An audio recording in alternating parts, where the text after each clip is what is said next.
ఓం భూర్భువస్సువః ఓం గణానాం త్వా గణపతిగుం హవామహే కవిం కవీనాముపమశ్రవస్తమం జ్యేష్ఠరాజం బ్రహ్మణాం బ్రహ్మణస్పదాన శృణ్వన్ నూతిభిः सीदसादनं गणपतिर्जयति प्रणो देवी सरस्वती वाजेभिर्वाजनीवती धेनामवित्र्यवतु सरस्वतीमावाहयामि देवीं वाचमजनयन्त देवाः तां विश्वरूपाः वसवो वदन्ति सा नो मन्द्रेशमूर्जं दुःखानां धेनुर्वागस्मानुपसुष्टुदयितो देवीमावाहयामि ओं ममाग्नेवर्चो विगवेष्वन्तु वयं त्वें धानास्तनुवं पुषेमां मह्यं नमन्तां प्रतिदशसहस्रस्वयाध्यक्षेण उदनाजेमां मम देवा विगवे सन्तु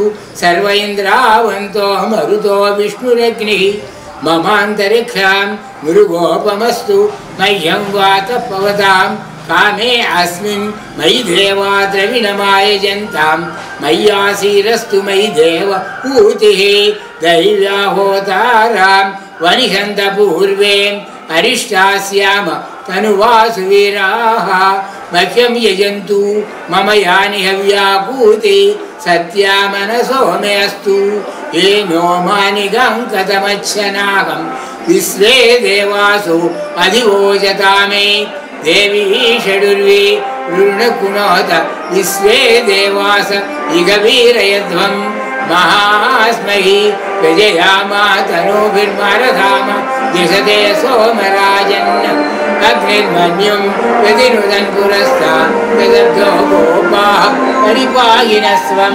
प्रत्यज्योयन्तु निगुतः पुनस्ते महिषां चित्तं प्रबुधा विनेशतो दाता धातॄणां भुवनस्य युष्मतिर्देवगुं सवितारमभिमातिशाम् इमं यज्ञम् अश्विनो वा बृहस्पतिर्देवाः पान्तु यजमानन्यर्थात् पुरुव्यचानो महिषः शर्मयगुं सदस्मिन् हवे पुरुहूत पुरुक्षु सन प्रजायै अर्यश्वमुडयेन्द्रमानो रीरिषो मापराधाः येन सपत्नपते भवन्ति इन्द्राग्निभ्याम् अवबाधामहीतान् वसवो रुद्रादित्याम् उपरि स्पृशम् उग्रं चेत्तारमधिराजमक्रन् अर्वाञ्चमिन्द्रम् अमुतो हवामहे योगोजिद्धनजिदस्य जिज्ञाम् इमन्नो यज्ञम् विघवे कृषस्वास्य कुर्मो हरिवो मे दिनन्त्वाम् अनुगवम् परिगवं परिवादं परिखवं दुःस्वप्नं दुरुदितं तद्विषद्यो दिशाम्यहम् आराध्यग्रस्तवारात् परसुरस्तु ते निवाचेतु अभिवर्षतु स्वस्ति तेस्तु वनस्पते स्वस्ति मेस्तु वनस्पते नमस्य कृत्सदे रुद्राय नमो रुद्राय सकृत्सदे गोष्ठमसि नमस्तेस्तु मामाहिगुंसेः सिगसिनसे वज्रो नमस्ते अस्तु मामायुंसेः उद्गातेव सगुणे सामगायसि ब्रह्मपुत्र इव सवनेषु सगुंससि स्वस्ति न शगुने अस्तु प्रतिनः शुमना भव ॐ भूर्भुवस्सुवः ॐ तत्सद्वितुर्वरेण्यं भर्गो देवस्य धीमहि धियो यो न प्रचोदयात् ఉభయ రామేశ్వర క్షేత్రమైనటువంటి చిలుమూరు గ్రామం ఇది బాపట్ల జిల్లాలోది సీతారామం అటువంటి క్షేత్రం ఇది ఉభయ రామేశ్వర క్షేత్రం ఇది త్రేతాయుగంలో చిలుమూరు ద్వాపరయుగంలో చిలుమూరు కలియుగంలోనూ చిలుమూరే ఈ ఊరు చిలుమూరు మా ఊరు చిలుమూరు మాది చిలుమూరు మా ఊరు చిలుమూరు మేముండేది చిలుమూరు మా ఇంటి పేరు చిలుమూరు నా పేరు చిలుమూరు గురులింగ శాస్త్రి ఇక్కడ ఈ దేవాలయంలో అర్చకుణ్ణి చాలా ఏళ్ల నుంచి చేస్తూ ఉన్నాను ఈవేళ ఈరోజు ఉగాది ఉగాది అంటే యుగానికి ఆది అయినది అని మనది చాంద్రమానం చాంద్రమానం అంటే చంద్రుడి స్థితిగతుల నుంచి వివరించేది చాంద్రమానం తరువాతది చాంద్రమానం, బార్హస్పత్యమానం, శౌరమానం అని ఒకటి ఉంది.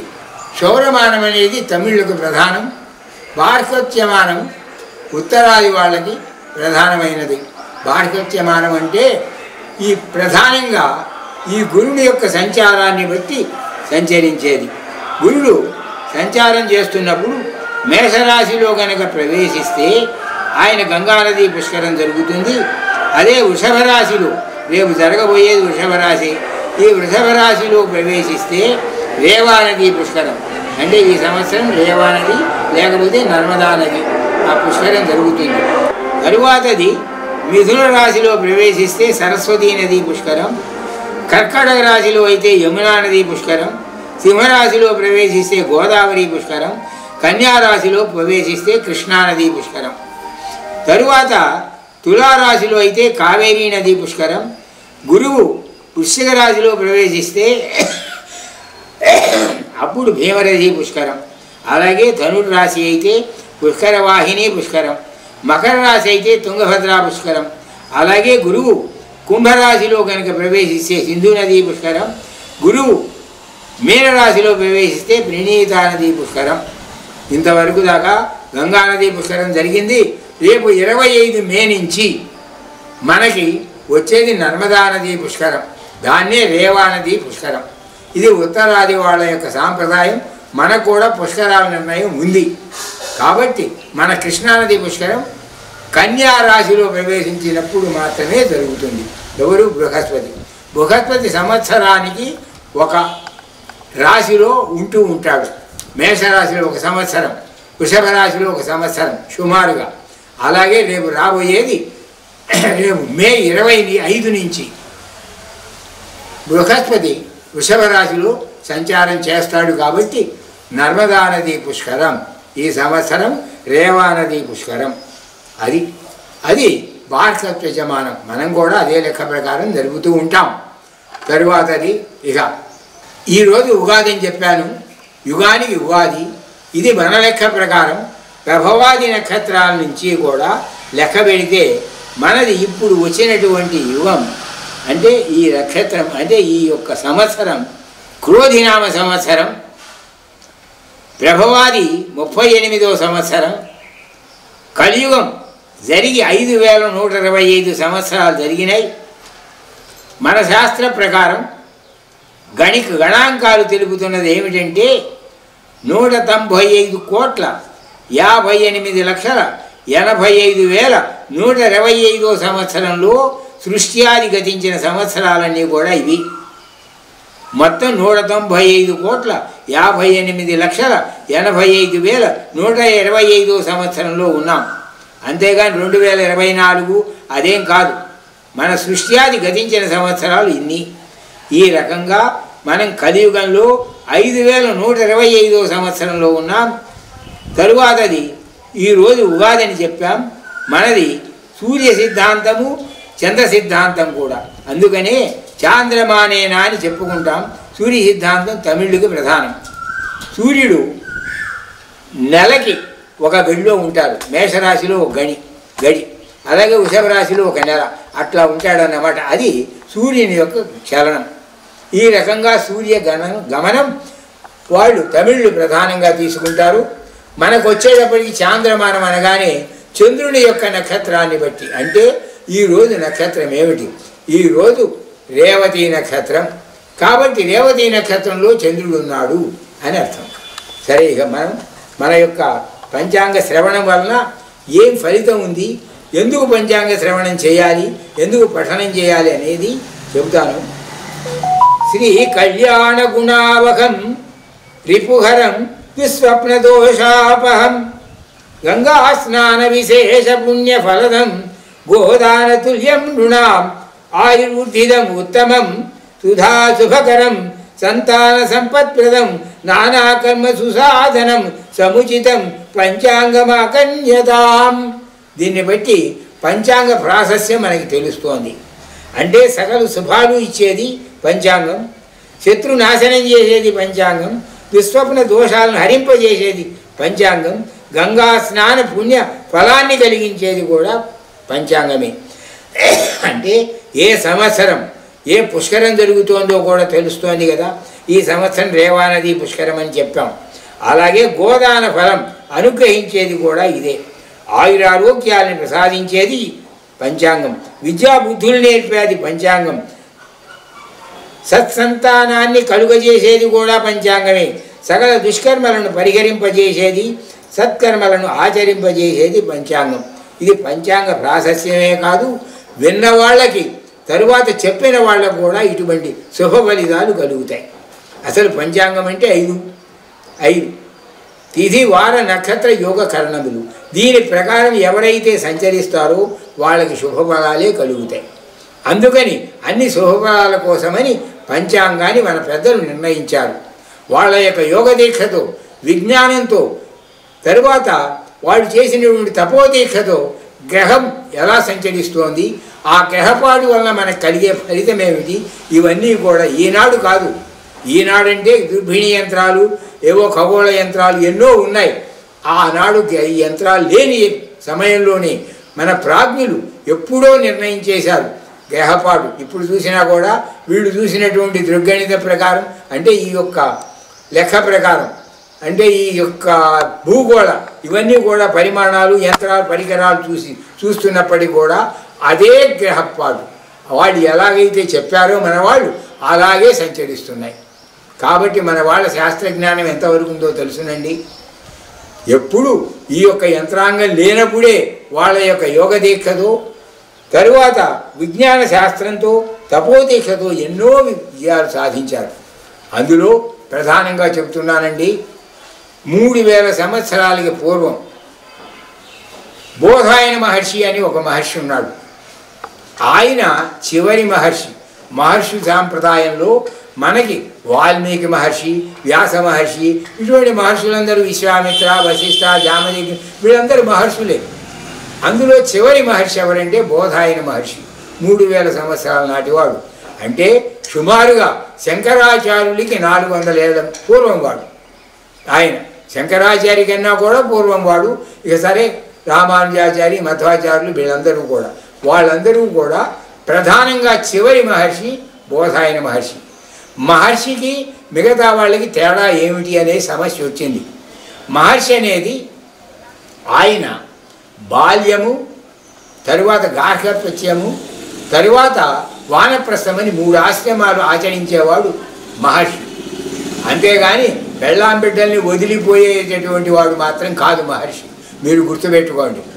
బాల్యంలో విద్యనంతా అభ్యసిస్తాడు, యవనంలో పెళ్లి చేసుకుంటాడు, తరువాత ఇదొచ్చేటప్పటికీ మామూలుగా వానప్రస్థం తీసుకుంటాడు, భార్యతోనే ఉంటాడు. అరణ్యంలో ఒక ఆశ్రమం పెట్టుకుని భార్యతోనే కాలక్షేపం చేసుకుంటాడు. అంతేగాని అతను విడిగా ఉండడు. అది మహర్షి యొక్క తత్వం. అదే వానప్రస్థాశ్రమం. మన మహర్షులందరూ కూడా అలాగే జీవయాత్ర చేసిన వాళ్ళే, అంతేగాని దూరంగా ఉండి ఏం చేసిన వాళ్ళు మాత్రం కాదు. ఇప్పుడు సన్యాసులు, తర్వాతనేమో ఆచార్యులు, తర్వాత స్వాముల వారు, పీఠాధిపతులు, మఠాధిపతులు తర్వాత వచ్చిన వాళ్ళు. కాబట్టి మహర్షి అనేది శబ్దానికి అటువంటి విలువ ఉంది. వానప్రస్థాశ్రమంలో ఉండి తనువు సాధించేవాళ్ళు. అంటే ప్రధానంగా చెబుతున్నాను, మనమైతే శైశవే అభ్యస్త విద్యానాం, యవనే విషయైషిణాం, వార్ధకే మునివృత్తీనాం, యోగినాంతే తనుత్యజాం. అది మన యొక్క సిద్ధాంతం. ఆ హిందూ ధర్మం, హిందూ మతం కాదండి, హిందూ ధర్మం గుర్తుపెట్టుకోండి ఎప్పుడు కూడా. హిందూ ధర్మ ప్రకారం నేను చెబుతున్నది ఈ ఆశ్రమాలే. సరే, ఏమైతే ఇప్పుడు ఈ యొక్క క్రోధినామ సంవత్సరం కలియుగంలో ఉన్నాం. అష్టవింశన్ మహాయుగే అని చెప్పుకుంటాం. అష్టవింశన్ మహాయుగం అంటే 28 మహాయుగాలు గతించేయండి. అంటే త్రేతాయుగం, ద్వాపరయుగం, కలియుగం, తరువాత కృతయుగం, ఇవన్నీ కూడా కలిపితే ఒక మహాయుగం.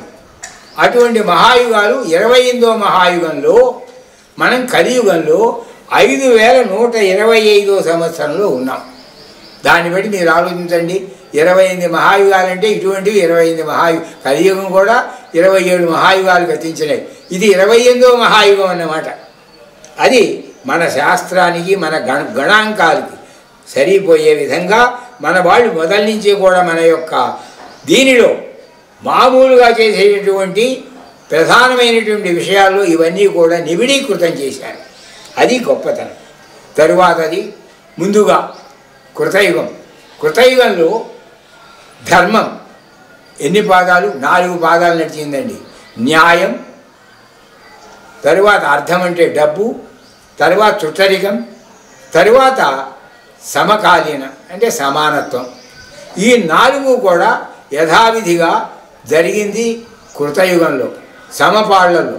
ఇందులో ఎవరు కూడా ఏ విధమైనటువంటి భేదాలు లేకుండా ఈ 4 కూడా సమపాళ్లలో నడిపించింది కృతయుగం. అందుకనే ధర్మం 4 పాదాలు నడిచింది కృతయుగంలో. అంటే హరిశ్చంద్రుడి యుగం అన్నమాట అది. మనం నిజంగా చెప్పాలంటే హరిశ్చంద్రుడి యుగం అది. ఆయనేం కాగితాలు రాసి ఇచ్చాడా? ఒక మాట మీద నిలబడ్డాడు అంతే. అంటే అటువంటి యుగం అది.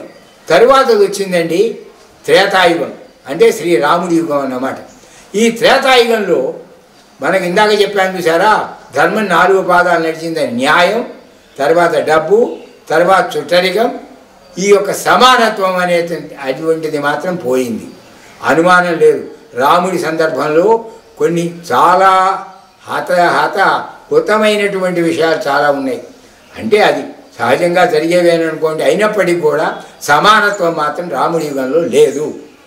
ఇక తర్వాత వచ్చేటప్పటికి ద్వాపర యుగం. మిగిలింది వీళ్ళకి ఏమిటండి? న్యాయం, తర్వాత డబ్బు, చుట్టరికం. ద్వాపరికం వచ్చేటప్పుడు చుట్టరికం ఎగిరిపోయింది. కాబట్టి సమానత్వం ఎగిరిపోయింది, చుట్టరికం ఎగిరిపోయింది. ఇక 2 మిగిలినాయి. ధర్మం మిగిలింది, డబ్బు మిగిలింది. ఇక మన కలియుగం వచ్చిందండి. ఏమున్నాయి? కలియుగం, డబ్బు 2 ఉన్నాయి. ఇందులో ఏది మిగిలింది? ఇప్పుడు డబ్బు మాత్రమే మిగిలింది. ధనమూలమిదం జగత్తు. ఎక్కడైతే డబ్బు ఉందో వాడే ధనవంతుడు, వాడే గొప్పవాడు, వాడు ఏది చెబితే అది శాసనం. అంతే కలియుగ లక్షణం అది. అంతేగాని నేను వేరే ఇదిగా చెప్పట్లేదు. అంటే బంధుత్వం పోయింది, అందరూ పోయినారు. తరువాత సమానత్వం పోయింది, తరువాత అది బంధుత్వం పోయింది, న్యాయం, ధర్మము అది కూడా పోయింది, డబ్బు ఒకటే మిగిలింది. అందుకనే మన పెద్దవాళ్ళు చెప్తూ ఉంటారు, భూమి తన చుట్టూ తాను తిరుగుతోందిట. తిరుగుతూ తిరుగుతూ ఎందుకైనా మంచిదని పాపం సూర్యుడి చుట్టూ కూడా తిరుగుతోందిట. ఎందుకైనా మరెందుకైనా మంచిదని డబ్బు చుట్టూ కూడా తిరుగుతోందిట. అది కలియుగ లక్షణం. అది ప్రధానమైనటువంటి విషయం అది. తరువాతది అందుకనే కలియుగే ప్రథమ పాదే. నువ్వు ఎక్కడున్నావు, ఎందుకు చెబుతున్నావు, ఏం చెబుతున్నావు అనేది ప్రధానం. కలియుగే ప్రథమ పాదే, మొదటి పాదం. 4 లక్షల పైనండి కలియుగం ఉండేది. ఇప్పుడు 5125 సంవత్సరాలైంది. అంత మాత్రం ఇది ప్రథమ పాదం. సుమారుగా 1,00,000 దాటితే కానీ ప్రథమ పాదం దాటి ద్వితీయ పాదం రాదు. కాబట్టి ప్రథమ పాదే కలియుగే ప్రథమ పాదే అంటే అష్టవింశన్ మహాయుగే చెప్పాను. కలియుగే ప్రథమ పాదే జంబూద్వీపే భరతవర్షే భరతఖండే మేరోహ దక్షిణ దిగ్భాగే. మన భరతవంశం దేశం. అందుకనే మాది భారతదేశం. భరతుడు మన మూల పురుషుడు మనకు తెలిసి ఉన్నంత వరకు, ఇప్పటి వరకు. అలాగే భరతఖండే మేరోహ దక్షిణ దిగ్భాగే. మేరు పర్వతానికి దక్షిణ భాగంలో ఉన్నామండి. మేరోహ దక్షిణ దిగ్భాగే. తరువాత మేము ఇంకా ఎక్కడున్నావు మరి తెలుసుకోవాలి కదా. కృష్ణ కావేరి మధ్యప్రదేశే. కృష్ణ కావేరి యొక్క మధ్యప్రదేశంలో ఉన్నాం. హరిహర సన్నిధౌ, హరిహరుల యొక్క సన్నిధిలో ఉన్నాం. అటువంటి ప్రదేశంలో ఉన్నాం. హరిహర సన్నిధౌ అస్మిన్ వర్తమానేన, ఇప్పుడు ప్రస్తుతం జరుగుతున్నది. ఆ ప్రదేశంలో ఉండి మేము ఈ యొక్క పంచాంగ పఠనం చెబుతున్నామన్నమాట. అంటే మీరు పంచాంగ శ్రవణం వింటున్నారు. అస్మిన్ చాంద్రమానేన, చాంద్రమాన ప్రకారం మేము చెబుతున్నాం. ఇందాక చెప్పాను చాంద్రమానం, సౌరమానం, భారతత్వచమానం అని. అందులో మాది చాంద్రమానం. చాంద్రమాన ప్రకారం క్రోధినామ సంవత్సరే. ఈ సంవత్సరం క్రోధినామ సంవత్సరం. క్రోధి అనగానే మనకి వెంటనే అర్థమవుతుందండి క్రోధంతో ఉన్నది అని. అది మామూలుగా మనందరికీ తటస్థించేదే అది క్రోధినామ సంవత్సరం. చాలామంది ఎన్నో ప్రశ్నలు అడుగుతారనుకోండి, వాటన్నిటికీ ఒకటే సమాధానం చెబుతాను, నాకేం బాధ లేదు. క్రోధినామ సంవత్సరే. క్రోధి అంటే క్రోధం ప్రధానం. ఎవరికైతే డబ్బు ఉందో వాడు గెలుస్తాడు. ఎవరికైతే వచ్చాడు, మంచివాడు వచ్చాడు అనుకోండి, క్రోధంతో చేయాల్సిందే. చెడ్డవాడు వచ్చాడు, క్రోధంతో చేయాల్సిందే. అదే సంవత్సర లక్షణం. అది కాబట్టి ఎవరు వచ్చినప్పటికీ కూడా మంచివాడు రానివ్వండి చెడువాడు రానివ్వండి ఏమైనప్పటికీ కూడా దుర్మార్గ పరిపాలనే జరగాలి అంతే. ఇక ఎవరు వస్తారు ఎవరు రాదనేది సహజంగా మీరే ఆలోచించుకోండి, అంతకన్నా నేను వేరుగా చెప్పేది ఏం లేదు. ఈ రకంగా చెప్పాము. ఇప్పుడు క్రోధినామ సంవత్సరే ఉత్తరాయణే. ఈ ఉత్తరాయణం అనేది కూడా చెప్పుకున్నాం. ఎందుకంటే సుమారుగా ఇంగ్లీష్ లెక్క ప్రకారం చెబుతున్నానండి అందరికీ అర్థమయ్యే రీతిలో. జనవరి 15 నుంచి జూలై 17 వరకు సుమారుగా అది ఉత్తరాయణం. ఈ మధ్యలో ఉన్నదంతా ఉత్తరాయణం. జూలై 17 నుంచి జనవరి 14 వరకు సుమారుగా ఉన్నదంతా కూడా దక్షిణాయనం. ఈ మధ్యలో మనం ఉన్నాం అంతే కదండి. మరి ఏప్రిల్ నెల కదా, జనవరి జూలై మధ్యలో ఉన్నాం కాబట్టి మనది ఉత్తరాయణం. అందుకని ఉత్తరాయణమే అని చెప్పుకుంటాం. అంటే మా లెక్క ప్రకారం అయితే సూర్యుడు మకర రాశిలో ప్రవేశించినప్పటి నుంచి కర్కాటక రాశి అంత్యం వరకు ఉత్తరాయణం. అంటే మకర రాశి నుంచి కర్కాటక రాశి వరకు సంచరిస్తూనే ఉంటాడు సూర్యుడు, అది దాన్ని ఉత్తరాయణం అంటారు. తరువాత కర్కాటక రాశి అంత్యం నుంచి తరువాత మళ్ళీ మకర రాశి ప్రవేశం వరకు దక్షిణాయనం అంటారు. కాబట్టి ప్రస్తుతం ఉత్తరాయణే. సరే, ఉత్తరాయణే తర్వాత ఋతువు వచ్చిందండి. ఏ ఋతువులో ఉన్నాం? ఋతువు అంటే ఇదివరకంటే నేర్చుకునేవాళ్ళం. చైత్ర వైశాఖ మాసములు వసంత ఋతువు, జ్యేష్ఠ ఆషాఢ మాసములు గ్రీష్మ ఋతువు, ఎండలు మెండుగా కాయును, శ్రావణ భాద్రపద వర్షములు కురియును వర్ష ఋతువు, ఆశ్వయుజ కార్తీక మాసములు శరద్ ఋతువు, వెన్నెల బాగా కాయును, మార్గశిర పుష్యమాసములు తరువాత మార్గశిర పుష్యమాసములు హేమంత ఋతువు, బంతి పువ్వులు బాగా పూయును, తరువాతది మాఘ ఫాల్గుణ మాసములు శశి ఋతువు, చెట్లు ఆకులు రాల్చును. ఇది మన యొక్క లక్షణం. అందులో ఇప్పుడు మంది చైత్రమాసం కాబట్టి వసంత ఋతువు, చైత్ర వైశాఖ మాసములు వసంత ఋతువు కాబట్టి వసంత ఋతువు అని చెప్పుకున్నాం.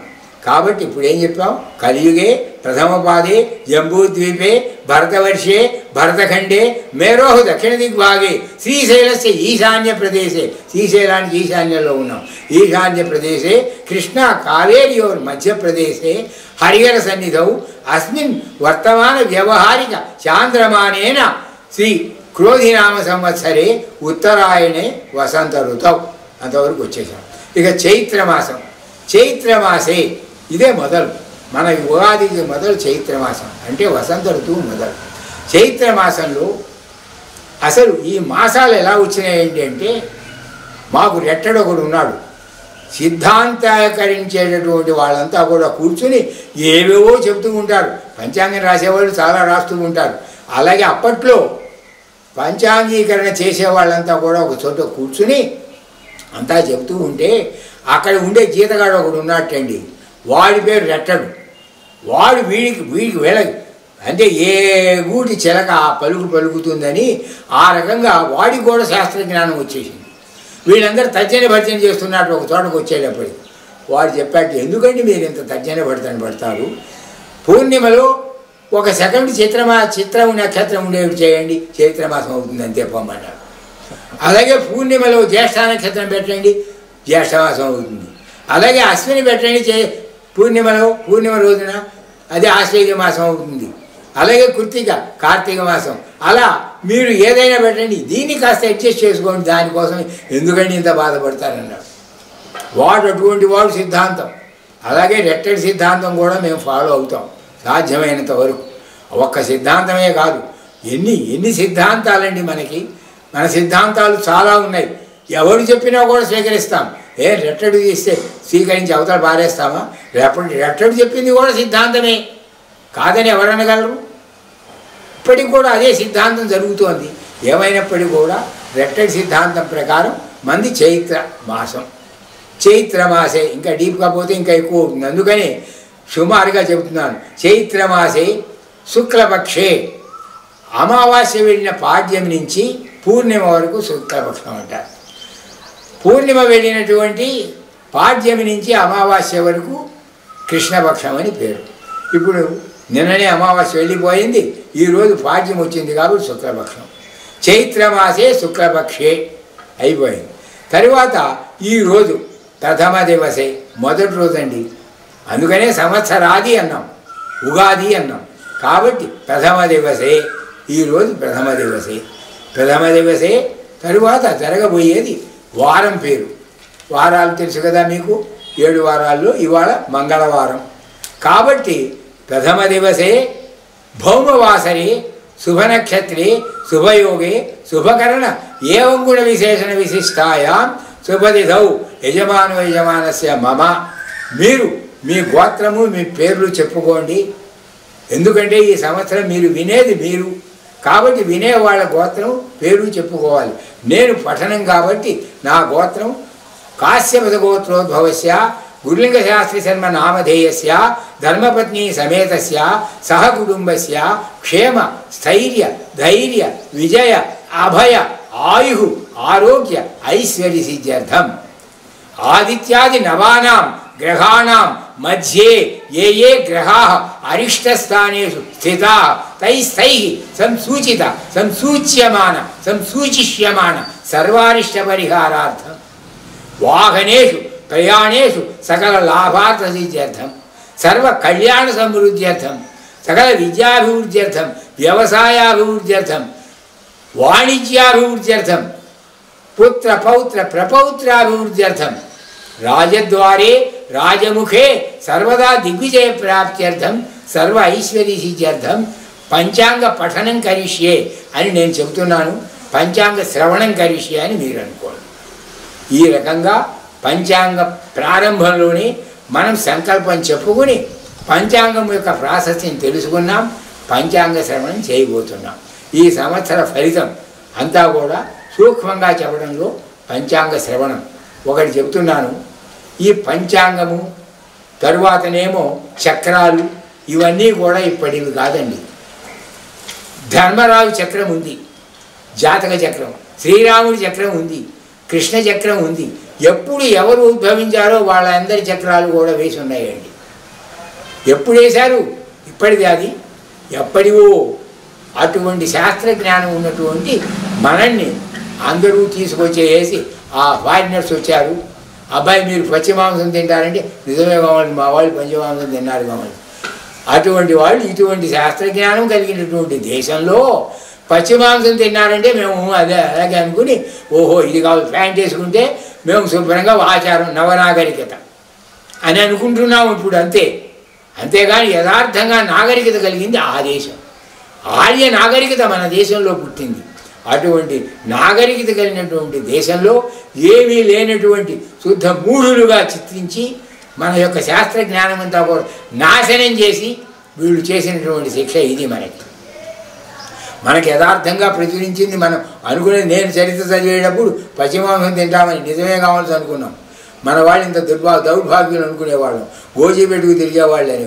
గౌజీబెట్టుకు తిరిగారా? వాళ్ళేం గోజీబెట్టుకు తిరగాల. పట్టు వస్త్రాలు పట్టు పీతాంబరాలు తిరిగారు. అటువంటి శాస్త్రజ్ఞానం కలిగినటువంటి దేశం మనది.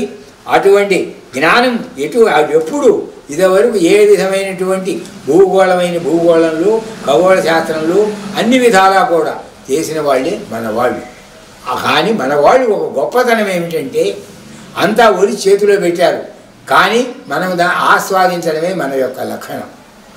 వాళ్ళు చూడండి భూత ప్రేత పిశాచాదులని చెబుతూ పంచభూతాలని చెప్పారు.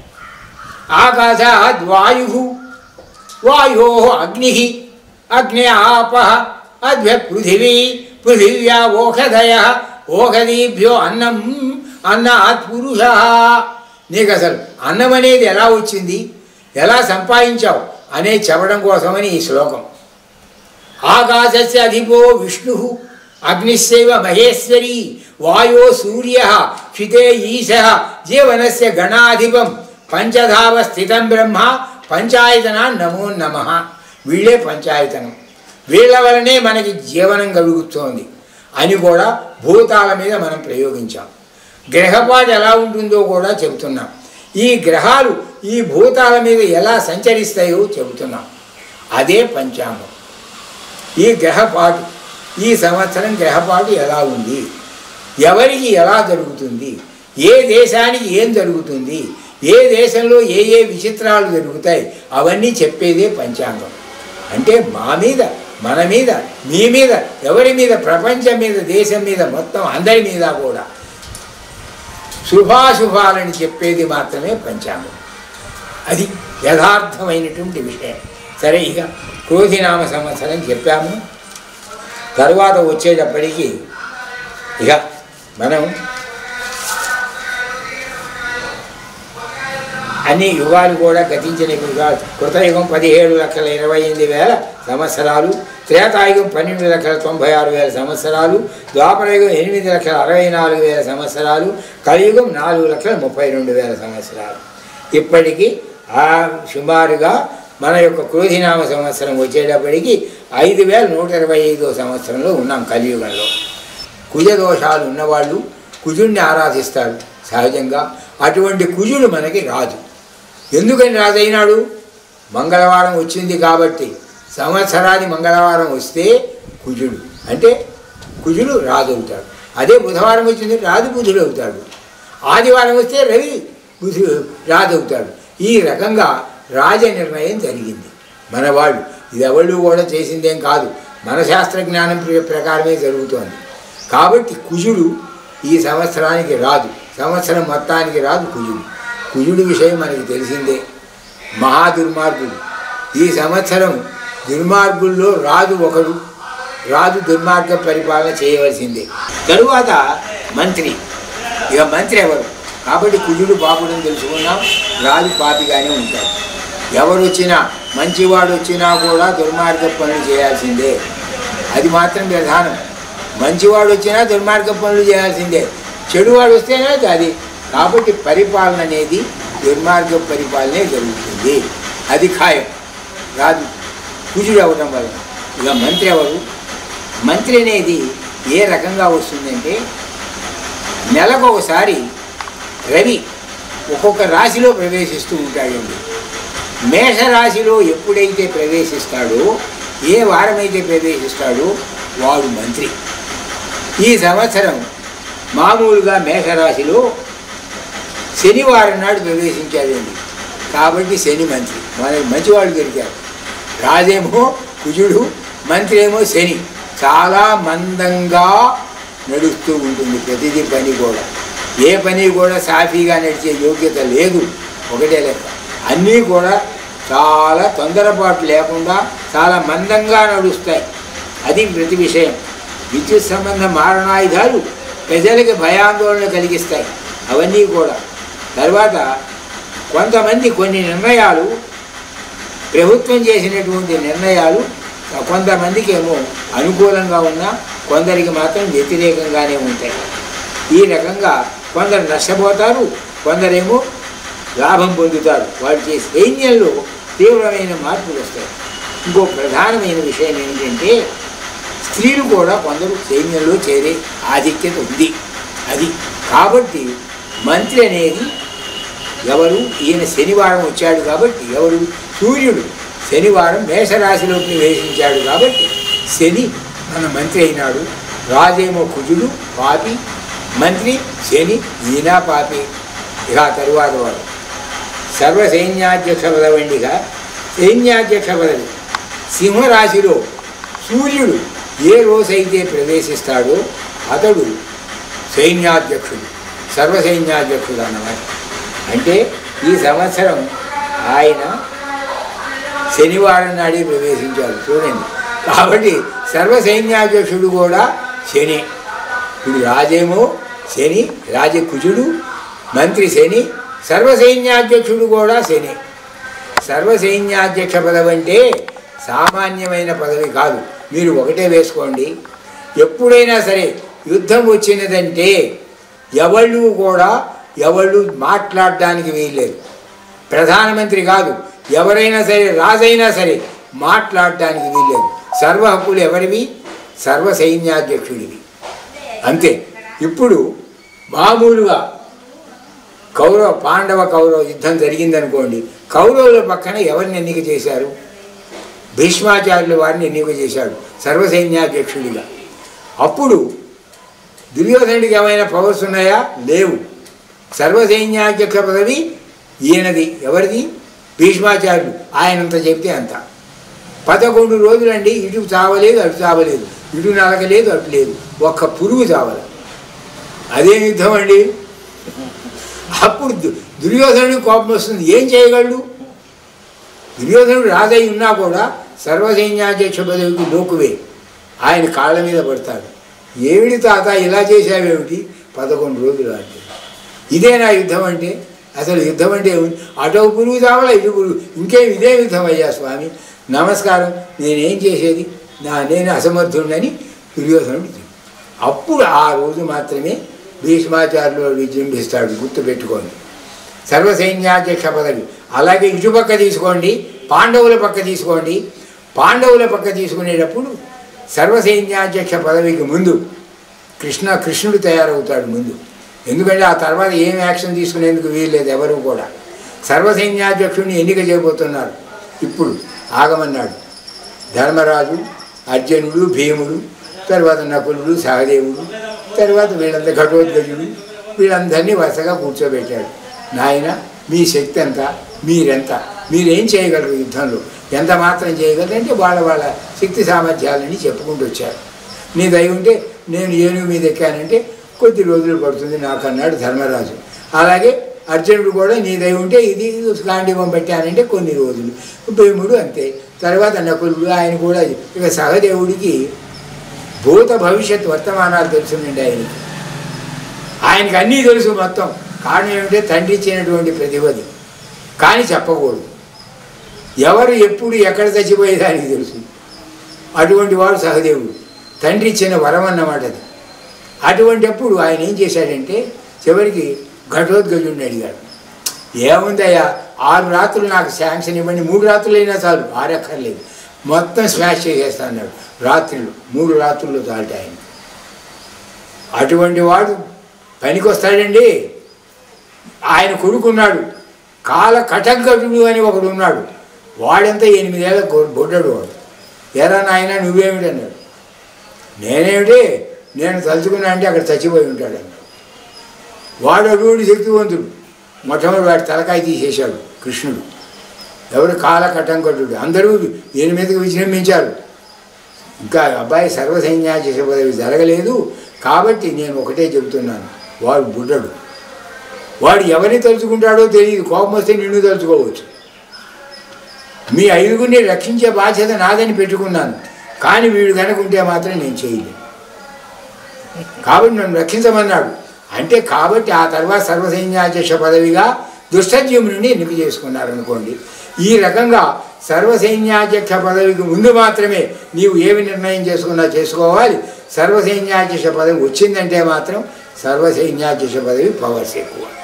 అలాగే మనకిప్పుడు సర్వసైన్యాధ్యక్ష పదవి ఎవరికి వచ్చిందంటే శనికి వచ్చింది. చాలా మందంగా నడుస్తాడు. అక్కడ యుద్ధం జరుగుతున్నా కూడా మందంగానే ఉంటుంది, కానీ ఒక్కదర విజృంభించే అర్హత ఉంది. అది అంత మందంగా నడుస్తున్నా కూడా సమయం వచ్చినప్పుడు విజృంభించగల శక్తి శనేశ్వరుడికి ఉంది. కాబట్టి శని మన సర్వసైన్యాధ్యక్షుడు ఇంతవరకు దాకా. ఇక ఆ తరువాత వచ్చేది సస్యాధిపతి.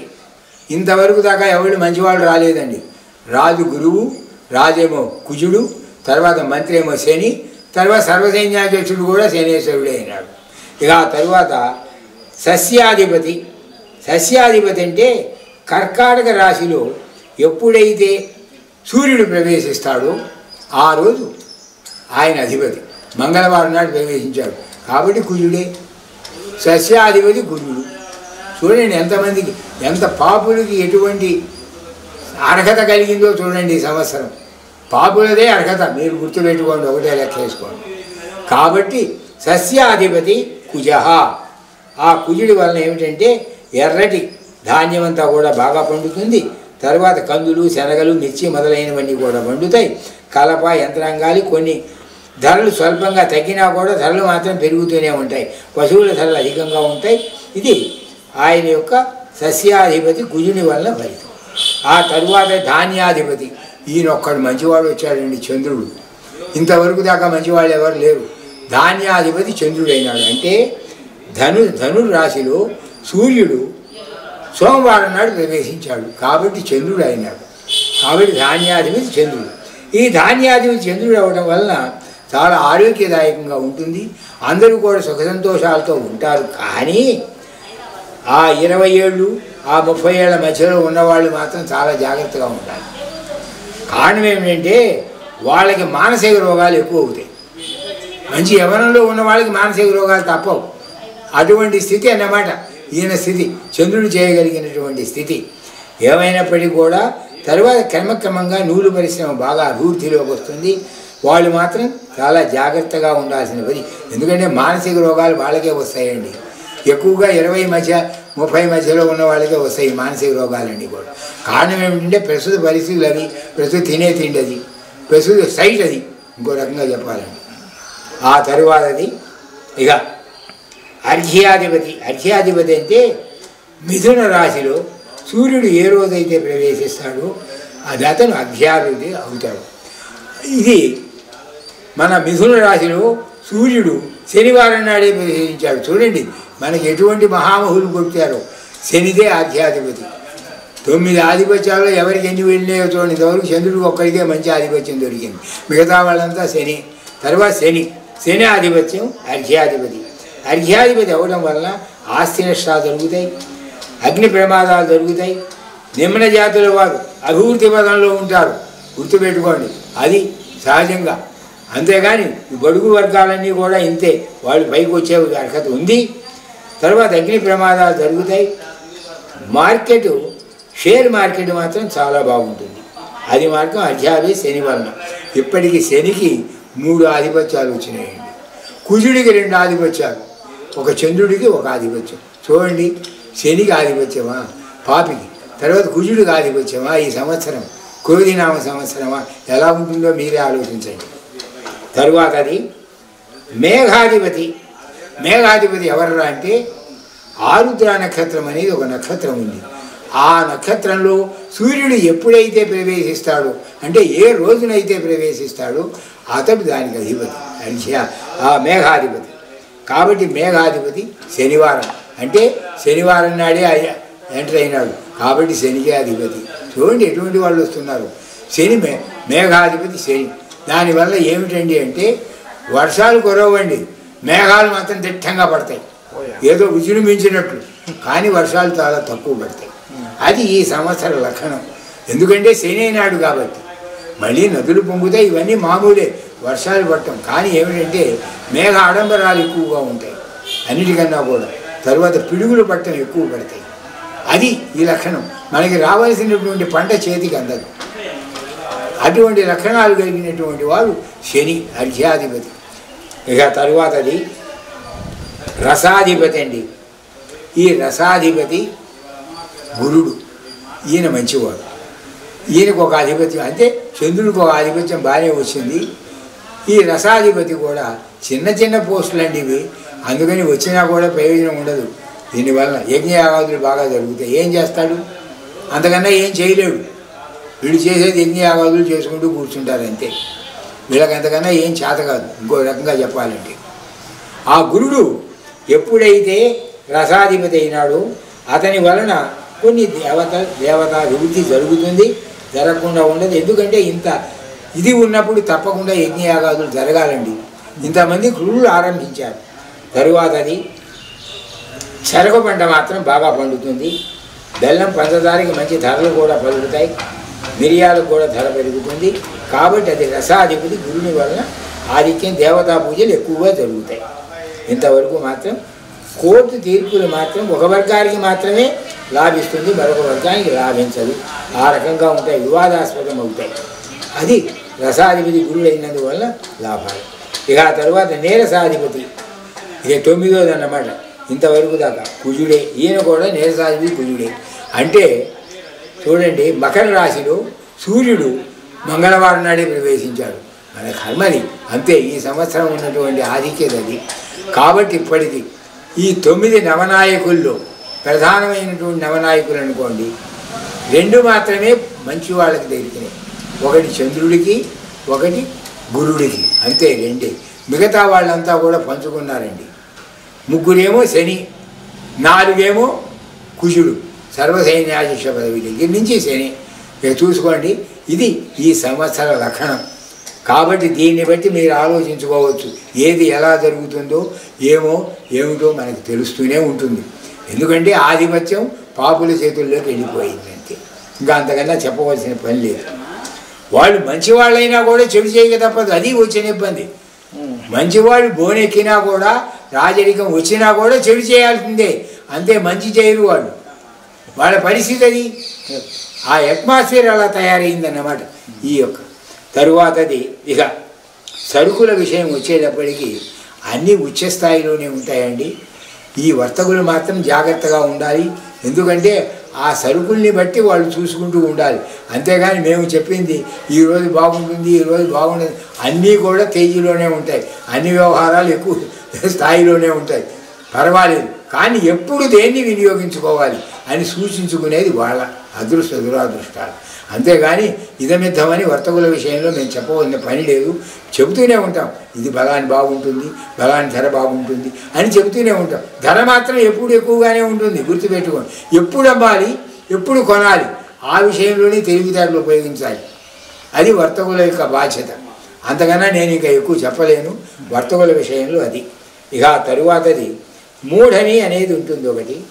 మూఢం అనేది శుక్రమౌఢ్యమి గురుమౌఢ్యమి అని రెండు. తర్వాత కర్తరి అంటే కృత్తికా నక్షత్రంలో సూర్యుడు ప్రవేశించే దినాలు. ఇవన్నీ కూడా మంచి దినాలు కావు. కాబట్టి ఈ సమయంలో మనం ఏ విధమైనటువంటి శుభకార్యాలు చేయకూడదు. మన అదృష్టవశాత్తు గురుమౌఢ్యమి శుక్రమౌఢ్యమి కర్తరి ఇవన్నీ కూడా మే జూన్ జూలైలోనే వచ్చేసినాయండి అన్నీ. కాబట్టి మే జూన్ జూలైలలో మనకి ఏ విధమైనటువంటి శుభకార్యాలు మనం చేయడానికి వీల్లేదు. ఇక వచ్చేది శ్రావణ మాసం ఒకటే మనకి ఏమైనా శుభకార్యాలకు అనుగుణమైనది. అప్పటి వరకు శుభకార్యాలు లేవు. ఈ యొక్క 26, 27 దాటిన దగ్గర నుంచి మనకి శుభకార్యాలు లేనట్లే, ఏప్రిల్ 27 నుంచి. తరువాతది కత్తెర అనేది సూర్యుడు కృత్తికా నక్షత్రంలో ప్రవేశించింది మొదలు 4/5/24 నుండి 28/5 వరకు కత్తెర ఉంటుంది. కాబట్టి కత్తెరలో ఏ విధమైనటువంటి కర్ర మట్టి పనులు చేయకూడదు. తరువాత గురుమూఢమి, ఇది 7/5/2024 నుంచి 7/6/2024 వరకు ఉంటుంది, గురుమూఢం ఉంది. తర్వాత శుక్రమూఢమి 28/4/24 నుంచి 8/7/2024 వరకు అది శుక్రమూఢం ఉంది. ఈ రకంగా శుక్రమూఢమి గురుమూఢమి అన్నీ కూడా ఒకే దఫా, అంటే ఏప్రిల్ నెల నుంచి సుమారుగా మే నెల నుంచి 28 ఏప్రిల్ నుంచి సుమారుగా జూలై వరకు ఇవి ఉన్నాయి. కాబట్టి ఈ సమయాల్లో మనం ఏ విధమైనటువంటి శుభకార్యాలు చేయడానికి వీలుండదు. ఆ తరువాత వచ్చే సంవత్సరం శుక్రమూఢమి కూడా ఉంది. శుక్రమూఢమి మామూలుగా 18/3/2025 నుంచి 28/3/2025 వరకు ఉంటుంది. ఈ రకంగా మూఢం ఉంది. ప్రత్యేకంగా ఈ సంవత్సరం ఏ విధమైనటువంటి గ్రహణాలు లేవు, కాబట్టి ఏం బాధ లేదు గర్భిణీ స్త్రీలకు ప్రత్యేకంగా. తరువాత సంకురమై ఈ సంవత్సరం పులి వాహనం మీద వచ్చాడు, కాబట్టి మృగాలకు అరిష్టం. తరువాత బిల్వస్థానం కాబట్టి శుభాలు కలుగుతాయి, రక్తవస్త్రం కాబట్టి అరిష్టం, చంద్రగంధం కాబట్టి ఆరోగ్యంగానే ఉంటుంది. తర్వాత జాజి పుష్పం ధరించి అరిష్టం, తిలాక్షతలు కాబట్టి తిలలు నాశనం, నీలమణి ధారణ కాబట్టి మణులకు నాశనం. తరువాత వెండి పాత్ర ఎందుకు ఉంచే రచిత నాశనం, పాయస భక్షణం హాని, అరటిపండు తిన్నాడు కాబట్టి శుభాలు కలుగుతాయి. పులి వాహనం కాబట్టి మృగాలకి నాశనం తప్పదు. బిండివారం యుద్ధ భయం ఉంది, ఎర్ర గొడుగు యుద్ధ భయం, దక్షిణ దిక్కు ప్రచారం చేశాడు కాబట్టి దక్షిణ దిక్కుకి ప్రమాదాలు ఉన్నాయి. తిథి పాడ్యమి కాబట్టి క్షేమం, సూర్యుష్టి కృష్ణపక్షం కాబట్టి ఆరోగ్యం కూడా ఉంది, పుష్యమే నక్షత్రం కాబట్టి నష్టాలు ఉన్నాయి, వృషభలగ్నం క్షీరాధికం కాబట్టి పశువులు బాగా పాలిస్తాయి, పశువుల ధరలు కూడా బాగుంటాయి, పాల ధర కూడా పెరిగే సూచనలు ఉన్నాయి. ఈ రకంగా ఈ సంవత్సర ఫలితం ఉంది. ఇక తరువాత మన ఫలితం ఎలా ఉందో చూసుకుందాం. ప్రతి వాళ్ళ కూడా నక్షత్రాన్ని బట్టి వాళ్ళ ఫలితం ఉంటుంది. ఇప్పుడు సహజంగా నక్షత్ర ఫలితం చూద్దాం, సంవత్సర ఫలితం. నక్షత్రాలు చెప్తున్నాను. అశ్వని, పుష్యమి, స్వాతి ఆరోగ్య లాభం ఉంది, ఆయుర్వృద్ధి, ఆనందం ఈ సంవత్సర ఫలితం ఇది. భరణి, ఆశ్లేష, విశాఖ, శ్రవణం ధనలాభం, కార్యజయం, వస్తులాభం ఉంది. కృత్తికా నక్షత్రం మఖ, అనురాధ, ధనిష్ట వీళ్ళకి నమ్మక ద్రోహాలు ఎక్కువ జరుగుతాయి, కలహాలు ఎక్కువ, నష్టం ఎక్కువ. రోహిణి, పుబ్బ, జ్యేష్ఠ, శతభిషం ఉన్నత స్థితికి వెళ్తారు, కీర్తి లాభాలు ఉన్నాయి, తర్వాత జయం కలుగుతుంది. మృగశిర, ఉత్తర, మూల, పూర్వభాద్ర విరోధాలు ఎక్కువ, పట్టింపులు ఎక్కువ, కొట్లాటలు ఎక్కువ.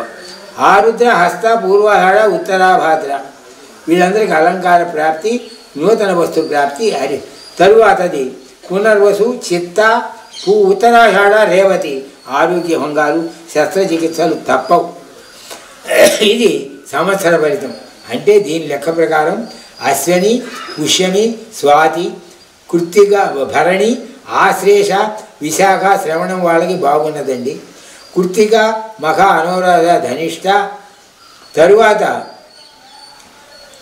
మృగశిర, ఉత్తర, మూల, పూర్వభాద్ర తరువాతది పునర్వసు, చిత్త, ఉత్తరాషాఢ, రేవతి వాళ్ళకి బాగుండలేదు. మిగతా వాళ్ళకి తరువాత రోహిణి, పుబ్బ, జ్యేష్ఠ, శతభిషం వాళ్ళకి బాగుంది. ఆరుద్ర, హస్త, పూర్వాషాఢ, ఉత్తరాభాద్ర వాళ్ళకి బాగుంది. ఈ రకంగా సంవత్సర ఫలితం ఇది సంవత్సర ఫలితం. ఇక ఆ తర్వాత వచ్చేటప్పటికి కందాయ ఫలితాలని ఉన్నాయి. కందాయ ఫలితాలంటే ప్రతి 4 నెలలకి ఒక అంకె ఇస్తాడు. ఆ అంకె ప్రకారం మీరు చూసుకోవాలి. ప్రతి 4 నెలలంటే చైత్ర, వైశాఖ, జ్యేష్ఠ, ఆషాఢ మాసములు మొదటిది. శ్రావణ, భాద్రపద, ఆశ్వయుజ, కార్తీక మాసములు రెండవది. మార్గశిర, పుష్యమాఘ, ఫాల్గుణ మాసములు మూడవది. ఈ 3 కూడా 4 నెలల వంతున చెబుతున్నాడు. ఈ మొదటి అంకె మొదటి 4 నెలలు, రెండవ అంకె 4 నెలలు, తర్వాత చివరి 4 నెలలు చివరి అంకె. ఈ రకంగా ఎవరికి కందాయ ఫలాలు ఉన్నాయంటే మేషరాశి వాళ్ళకి, మేషరాశి అశ్విని వాళ్ళకి 2, 1, 0 అంటే చివరి 4 నెలలు బాగుండాలి. భరణి వాళ్ళకి 5, 2, 2 పర్వాలేదు. కృత్తిక వాళ్ళకి మొదటి 8 నెలలు 0, 0 తర్వాత 4 చివరికి పర్వాలేదు, చివరి 4 నెలలు బాగానే ఉంది. రోహిణి వాళ్ళకి 3, 1, 1 మృగశిర వాళ్ళకి 6, 2, 3 ఆరుద్ర వాళ్ళకి 1 చివరి 2 0 ఉన్నాయి కాబట్టి చివరి 8 నెలలు బాగోలేదు. పునర్వసు వాళ్ళకి 4, 1, 2 పర్వాలేదు. పుష్యమి 7, 2, 4 ఆశ్లేష వాళ్ళు 2, 0, 1 మధ్య 4 నెలలు బాగుండదు. మఖ వాళ్ళకి 5, 1, 3 బాగానే ఉంది.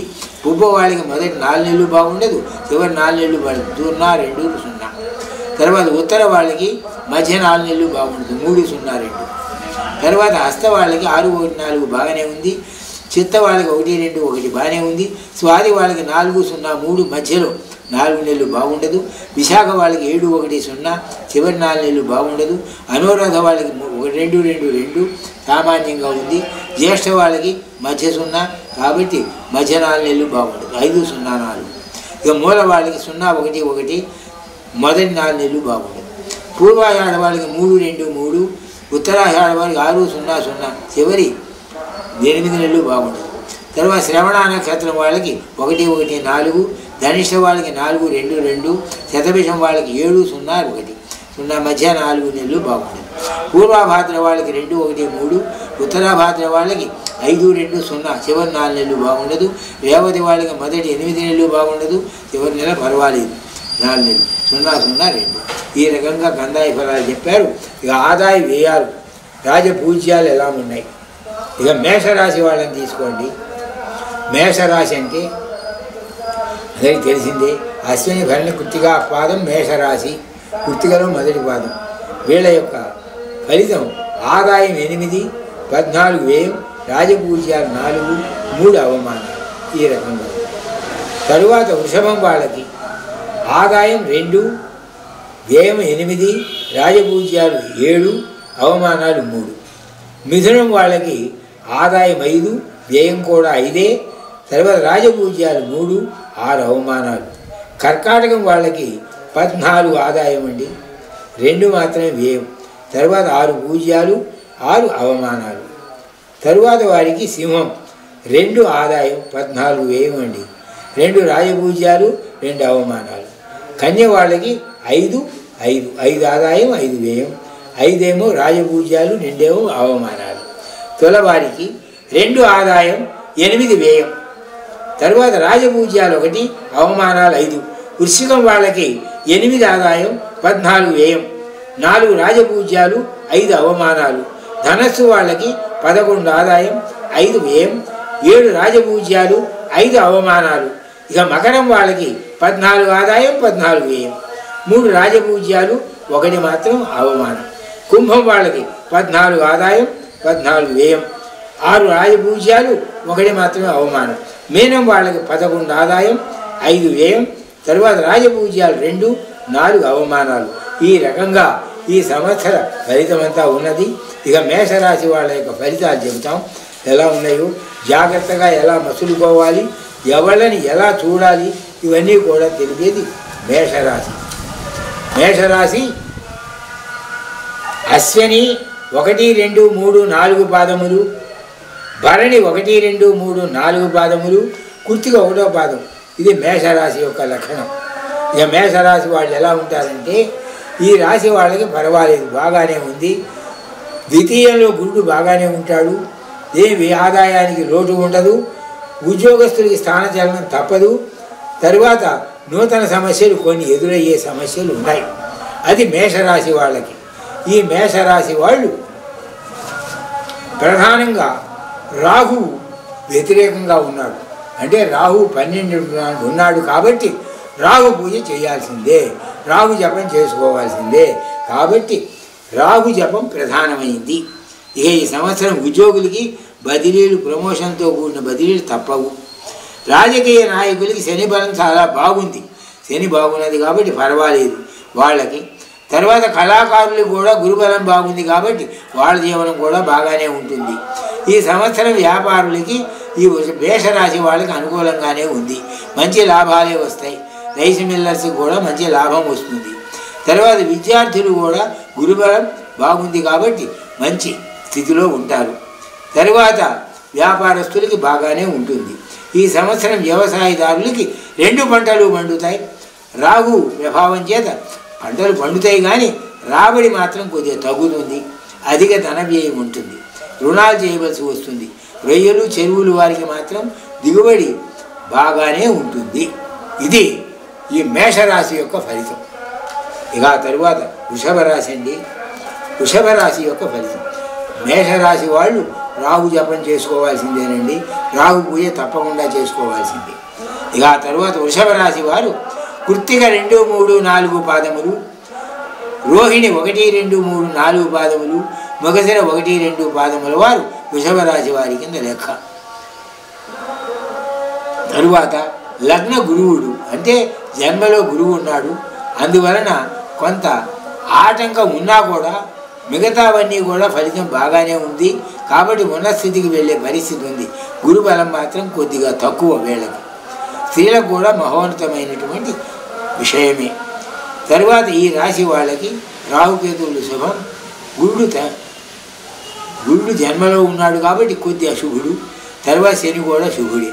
కాబట్టి ఈ రాశి పురుషులందరికీ కూడా అష్టమ లాభాధిపతి, ధనము, సంపత్, కుటుంబ కారకుడైనటువంటి గురుడు జన్మలో ఉన్నాడు కాబట్టి కొంతవరకు కొద్ది దెబ్బతీయవచ్చు. ఏమైనప్పటికీ కూడా సప్తమంలో శని ఉన్నాడు, పర్వాలేదు.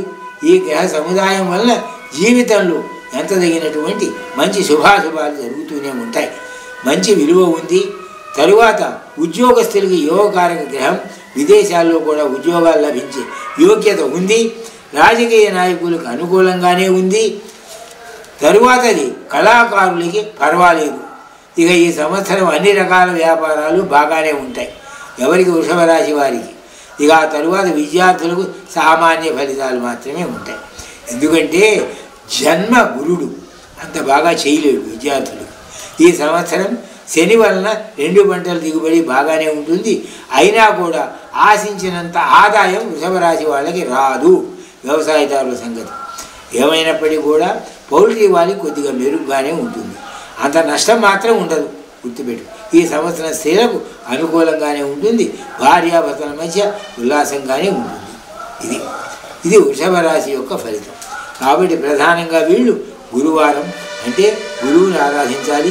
గురుగ్రహ దోష, నరగ్రహ దోష, నరఘోష ఇది కూడా ఉన్నది. కాబట్టి ఏమైనప్పటికీ కూడా గురు జపం చేసుకోవడం మంచిది వీళ్ళకి, వృషభ రాశి వాళ్ళకి. కాబట్టి గురుగ్రహం జన్మలో ఉన్నాడు కాబట్టి గురువు అంత బాగా పనిచేయలేడు. మిగతా గ్రహాలు బాగున్నాయి కాబట్టి పర్వాలేదు అనిపిస్తుంది. ఇక ఆ తర్వాత మిథున రాశి వాళ్ళకి ఇది 12వ ఇంట గురువు ఉన్నాడు. వీళ్ళకి అంత బాగా పనిచేయలేడు.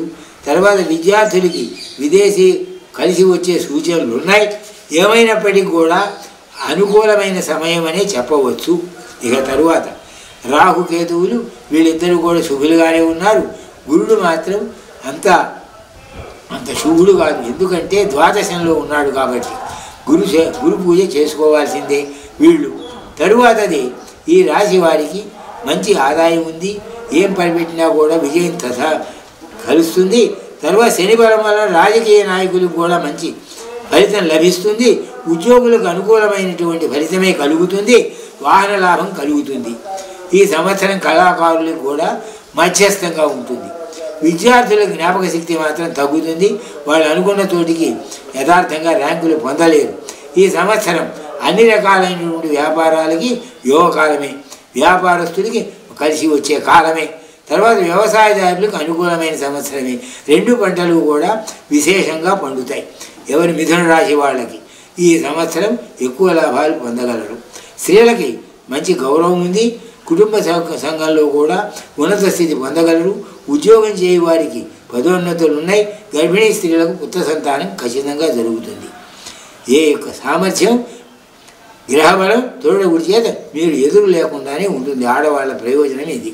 కాబట్టి ఈ రకంగా మిథున రాశి వాళ్ళు ఎక్కువగా గురుగ్రహం అంటే గురువు యొక్క ఫలితం కాస్త వెనుకంజ వేస్తుంది. కాబట్టి గురు జపం చేసుకోవడం మంచిది. గురుబలం ఆలోచించడం మంచిది.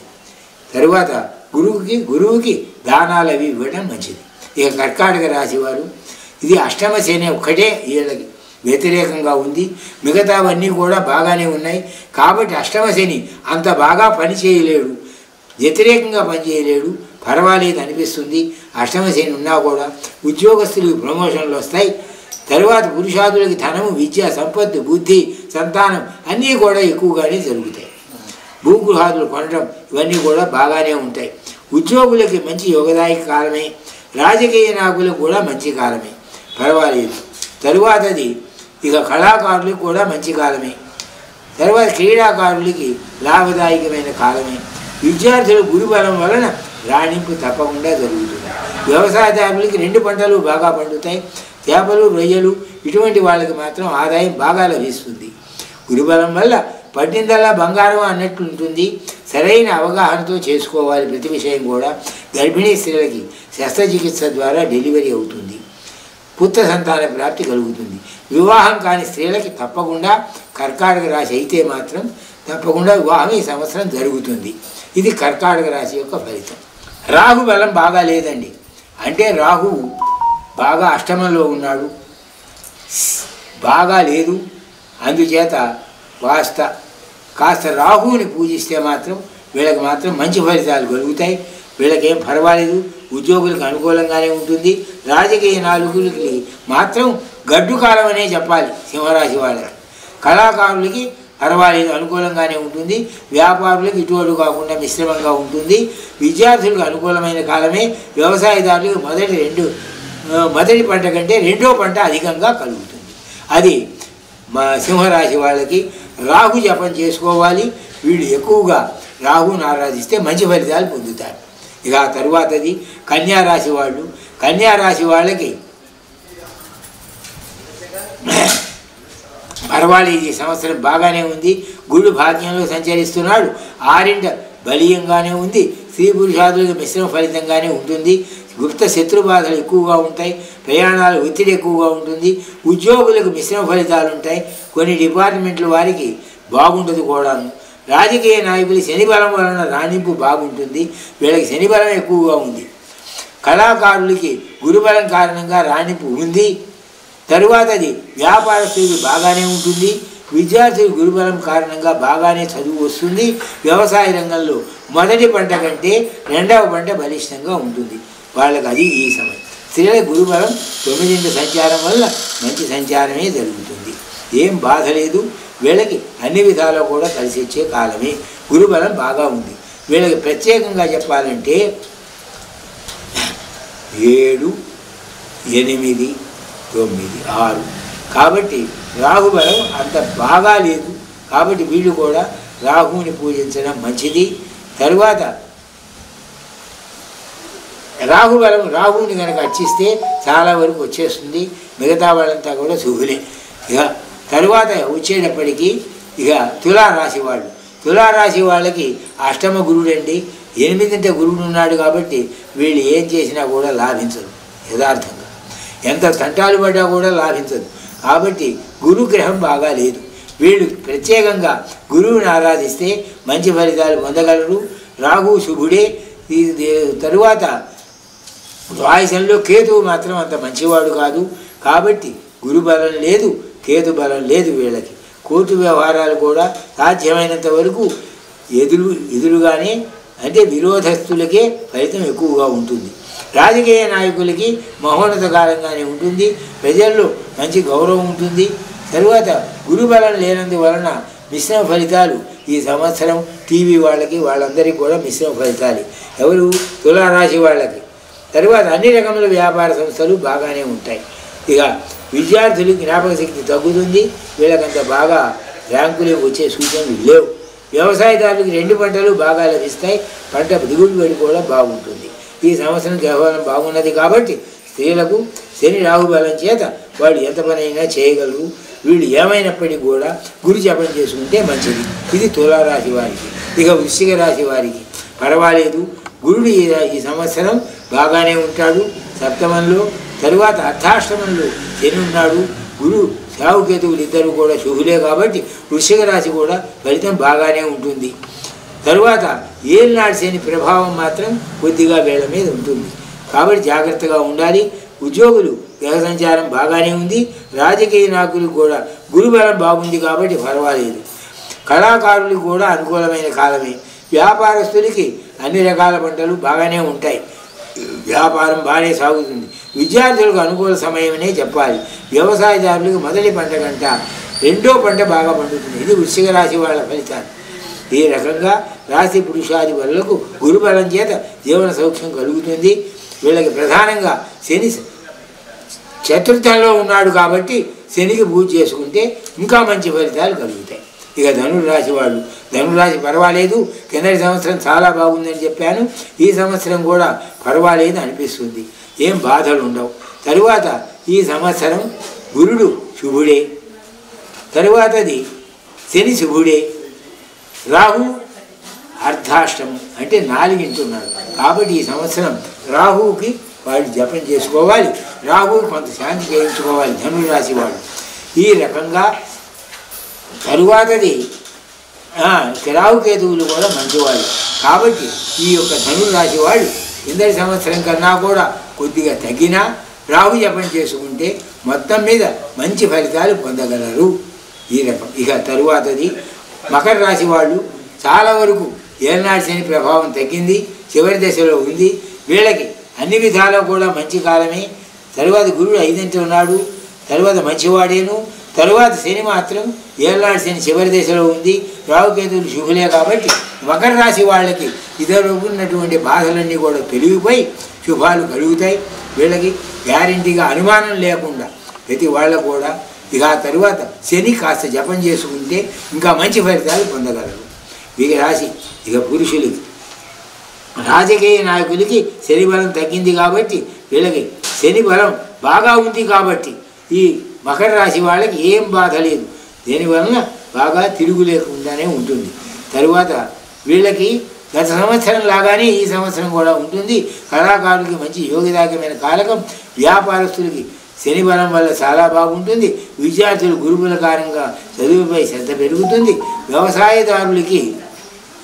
వ్యవసాయదారులకి కొంత మొదటి పంట కంటే రెండవ పంట బాగా పండుతుంది. ఈ స్త్రీలకి ఈ సంవత్సరం తప్పకుండా వివాహం కాని స్త్రీలకు వివాహం అవుతుంది. మొత్తం మీద వీళ్ళకి ఏనాడు శని ప్రభావం అంతగా ఉండదు. ఏమైనప్పటికీ కూడా శనికి జపం చేసుకోవడం మంచిది. ఇక కుంభరాశి వాళ్ళు వీళ్ళు ఏనాడు శనిలో ఉన్నారు, జన్మలో శని ఉన్నాడు కాబట్టి వీళ్ళకి అంత బాగాలేదు. రెండింటి శని రాహు పర్వాలేదు, కేతువు అష్టమంలో ఉన్నాడు, వీడు మంచివాడు కాదు. తరువాత గురుడు ఈ సంవత్సరం అర్ధాష్టమం 4 ఉన్నాడు కాబట్టి కుంభరాశి వాళ్ళకి అంత బాగా యోగ్యమైన కాలం మాత్రం కాదు. ఏమైనప్పటికీ కూడా రాజకీయ నాయకులకు కూడా ఇది గడ్డు కాలమే. కుంభరాశి వాళ్ళకి కళాకారులకు కొద్దిగా బాగుంటుందేమో అంతే. తర్వాత వ్యాపారస్తులకు బాగుండవచ్చు. తర్వాత అధికంగా నష్టాలు వస్తాయి, జాగ్రత్తగా ఉండాలి. వ్యాపారస్తులకు విపరీత నష్టాలు వచ్చే సూచనలు ఉన్నాయి. విద్యార్థులకు ఈ సంవత్సరం బాగానే ఉంటుంది అనుకుంటాం, కానీ క్రమేపీ వీళ్ళు అనుకున్న స్థలానికి మాత్రం వీళ్ళు ర్యాంకులు పొందలేరు. వ్యవసాయదారులకి మొదటి పంట బాగా ఫలిస్తుంది, రెండో పంట బాగా ఫలించదు. స్త్రీలకు మాత్రం ఈ సంవత్సరం వివాహం కాని స్త్రీలకి తప్పకుండా వివాహం జరుగుతుంది. గర్భిణీ స్త్రీలకి కాస్త డెలివరీ కాస్త ఆపరేషన్తో జరుగుతుంది. జీవనం సాఫీగా జరుగుతుంది. ఈ రాశి వాళ్ళు, ఈ కుంభరాశి వాళ్ళు ఏనాడు శని ప్రభావం ఉంది కాబట్టి శనికి ఎక్కువ పూజ చేసుకోవడం మంచిది. శని జపం చేసుకోవడం కూడా మంచిది. తర్వాత కేతువుని కూడా ఆరాధించడం మంచిది. ఇక మీనరాశి వాళ్ళకి సహజంగా వీళ్ళకి ఏళ్ళనాడు శనిలోనే ఉన్నారు. వీళ్ళు కూడా ఏళ్ళనాడు శని ప్రభావం బాగా ఉంది. తరువాతనేమో శని మంచివాడు కాదు, తరువాత ఏళ్ళనాడు శని, తర్వాత జన్మలో రాహు మంచివాడు కాదు, తరువాత గురుడు మాత్రం శుభుడు కొంతవరకు, అంటే 3ంటికి వెళ్ళాడు కాబట్టి కొంతవరకు శుభుడు. ఏమైనప్పటికీ కూడా మీనరాశి వాళ్ళకి అంత సాంప్రదాయమైనటువంటి ఇది కాదు. ఏళ్ళనాడు శని ప్రభావం బాగానే ఉంటుంది వీళ్ళకి. ఈ సంవత్సరం కిందటి సంవత్సరం కన్నా కొద్దిగా యోగదాయకంగా ఉండవచ్చు అంతే. ఉద్యోగ వాళ్ళకు కూడా అంతే. రాజకీయ నాయకులకు మంచి కాలం అని చెప్పవచ్చు. పెద్ద గ్రహ ప్రభావం వలన మొత్తం మీద అభిమానం కొంత పొందగలరు. కళాకారులకి అనుకూలమైన సంవత్సరమే. వ్యాపారస్తులకి చాలా యువకాలమే. విద్యార్థులకి గ్రహబలం అనుకూలంగానే ఉంది. వ్యవసాయదారులకు 2 పంటల దిగుబడి బాగానే వస్తుంది. స్త్రీల విషయంలో గర్భిణీ స్త్రీలకు ఫ్రీ డెలివరీ అవుతుంది. విడిగా ఉన్న భార్యాభర్తలు కలుసుకుంటారు. అది ఈ యొక్క మీనరాశి ఫలితం. ఈ రకంగా ప్రతివాళ్ళు కూడా వాళ్ళ యొక్క ఫలితాలను చూసుకొని జాగ్రత్తగా సంచరించుకుంటే ఈ సంవత్సరం అంతా కూడా వాళ్ళకి సుఫలితాలు కలుగుతాయి. శాస్త్రి శర్మ నామధేయస్య ధర్మపత్ని సమేతస్య సహకుటుంబస్య క్షేమ స్థైర్య ధైర్య విజయ అభయ ఆయు ఆరోగ్య ఐశ్వర్యాభివృద్ధిరస్తు. పంచాంగ శ్రవణ ఫల సిద్ధిరస్తు. పంచాంగ పఠన సిద్ధిరస్తు. కాలే వర్షతు పర్జన్య పృథివీ సస్యశాలిని దేశోయం క్షోభరహితో బ్రాహ్మణా సంతు నిర్భయా అపుత్రో పుత్రిణ సంతు పౌత్రిణ అధనా సదనా సంతు జీవంతు శరదాం శతం స్వస్తి ప్రజాభ్య పరిపాలయంతాం న్యాయేన మార్గేణ మహీమహీషా. ఓ బ్రాహ్మణేభ్య శుభమస్తు నిత్యం. సర్వే జనా సుఖినో భవంతు. ఆరోగ్యం పద్మబంధు వితరత నితరాం సంపదం శీతరశ్మి భూలాభం భూమిపుత్రో సకల గుణయుతాం వాగిభూతిం చ సౌమ్య. సౌభాగ్యం దేవమంత్రీ విభుభయ శమనం భార్గవ శౌర్యం అర్కి దీర్ఘాయు సింహకేయ విపులతర యశకేతు ఆచంద్రతారం అరిష్టాని ప్రణశ్యంతు దురితాని భయాని చ శాంతిరస్తు శివం మేస్తు సర్వే గ్రహా కుర్వంతు సర్వం మంగళం.